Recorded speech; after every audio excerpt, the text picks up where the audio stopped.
Hello दोस्तों, आपका स्वागत है हमारे प्यारे से यूट्यूब चैनल MSD गणित गुरुकुल में। आज हम जानेंगे फेस वैल्यू के बारे में कि फेस वैल्यू कैसे निकालते हैं। ठीक है, तो नंबर्स का जैसे प्लेसेस लिख लेते हैं, लेकिन प्लेसेस से हमें कोई मतलब नहीं है। इस जातीय मान में हमें जो फेस वैल्यू निकालना है वो डायरेक्ट फेस वैल्यू होता क्या है, जैसे जो नंबर जैसे दिखता है उसी को वैसे का वैसे लिख देते हैं, वही हमारा क्या हो जाता है, फेस वैल्यू।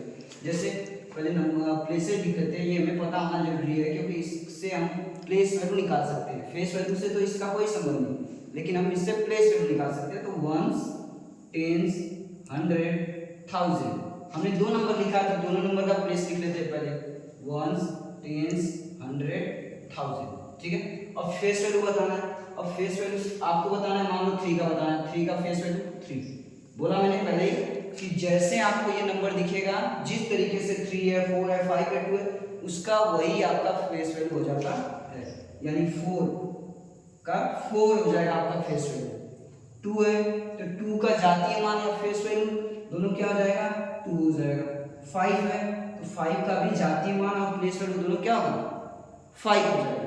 अब जैसे ये नंबर है 8976, चाहे जितना बड़ा नंबर हो, वो आपका लाख तक जाए, करोड़ तक जाए, उससे हमें मतलब नहीं। हमें सिर्फ अगर किसी नंबर को देख के फेस वैल्यू पूछा जाए, फेस वैल्यू पूछने का मतलब कि जो नंबर जैसा दिख रहा है वैसा ही उसको लिख दो और वो उसका फेस वैल्यू हो जाएगा। जैसे यहाँ पे 7 है, 7 का फेस वैल्यू 7, 9 है तो 9 का फेस वैल्यू 9, एंड 8 है तो 8 का फेस वैल्यू भी क्या होगा, 8 होगा। ठीक है, तो एक क्वेश्चन मैं आपके लिए दे रहा हूँ, आप उसको सॉल्व करिएगा।